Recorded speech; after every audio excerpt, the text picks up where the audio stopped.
Hello and welcome everyone. Myself doctor Prerna Singh और आज हम बात करेंगे मोस्टली आस्क्ड क्वेश्चन विंटर्स में जो आ रहे हैं कि क्या प्रिकॉशंस करें, या फिर किडनी पेशेंट जो क्वेश्चन कर रहे हैं कि हमारा क्रेटिनाइन विंटर्स आते ही बढ़ क्यों रहा है या फिर बढ़ क्यों जाता है। तो आज हम उसी टॉपिक पे बात करेंगे कि विंटर्स आते ही क्यों ऐसा हो रहा है। तो विंटर्स जब आती है तो बहुत सारी कॉम्प्लिकेशंस हमारे साथ होती है, किडनी पेशेंट्स के साथ होती है। मेनली क्रेटिनाइन बढ़ रहा है। तो क्रेटिनाइन क्यों बढ़ता है? क्रेटिनाइन होता क्या है? ये एक वेस्ट मटेरियल होता है, वेस्ट प्रोडक्ट होता है, प्रोटीन होता है जो प्रोड्यूस कब होता है, फॉर्म कब होता है, जब हमारी मसल एक्टिविटी होती है। जैसे जैसे मसल एक्टिविटी होगी वैसे वैसे हमारा क्रेटिनाइन लेवल बढ़ता है।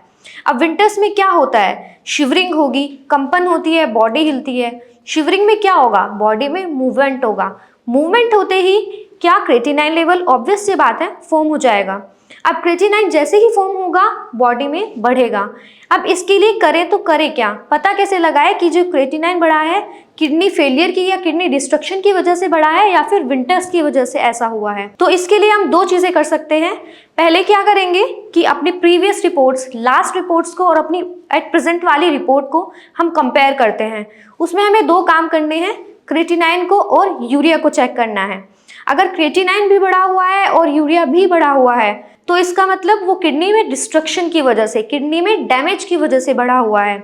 लेकिन अगर यूरिया कम हुआ है या फिर स्टेबल है, नहीं हिला है, ना ऊपर गया है ना नीचे गया है, लेकिन क्रेटिनाइन बढ़ गया है, तो इसका मतलब ये विंटर्स की वजह से बढ़ा है। क्रेटिनाइन विंटर्स की वजह से बढ़ा है। तो अब प्रिकॉशंस करें तो करें क्या? क्या करें कि क्रेटिनाइन हमारा मेंटेन रहे, या फिर किडनी पेशेंट और क्या करें कि उनकी डिस्ट्रक्शन आगे ना बढ़े, उनको आगे और प्रॉब्लम्स ना फेस करनी पड़े।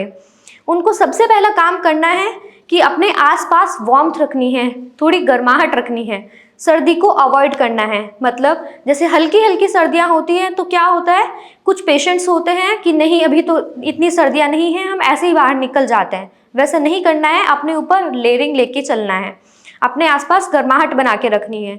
दूसरा काम क्या करते हैं किडनी पेशेंट्स की, मॉर्निंग वॉक के लिए निकलते हैं कि हम थोड़ा फ्रेश फील करेंगे। मॉर्निंग वॉक बिल्कुल नहीं करनी है क्योंकि सुबह के टाइम मौसम बहुत ज़्यादा ठंडा होता है। ज़्यादा ठंडा होगा, शिवरिंग होगी, फिर से क्रेटिनाइन लेवल बढ़ जाएगा, जिसको देख के मोस्टली किडनी पेशेंट्स पैनिक कर जाते हैं।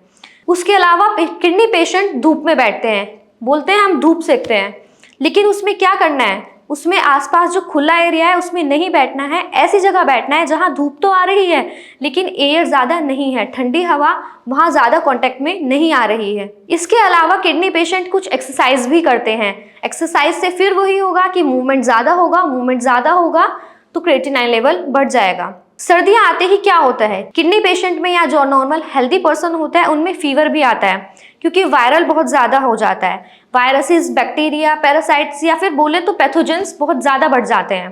पैथोजेंस हमारी बॉडी में जाएंगे तो क्या होगा, अंदर हमारा जो डिफेंस मैकेनिज्म होता है वो एक्टिव हो जाता है उस पैथोजन को किल करने के लिए। अब जब डिफेंस मैकेनिज्म एक्टिव होगा, पैथोजन को किल करेगा, तो बॉडी में शिवरिंग होती है, बॉडी का टेम्परेचर बढ़ता है। बॉडी का टेम्परेचर भले ही बढ़ रहा हो लेकिन पेशेंट को फीवर आने की वजह से ठंड महसूस होती है, थोड़ा चिली फील होता है। उस कंडीशन को भी इनको अवॉइड करना है। थोड़ा प्रिकॉशंस लें, मास्क वियर करें, थोड़ा सैनिटाइजर यूज़ करें। उसकी वजह से हम वायरल्स को, जो आजकल बहुत देखने के लिए भी मिल रहा है, उसको हम अवॉइड कर सकते हैं।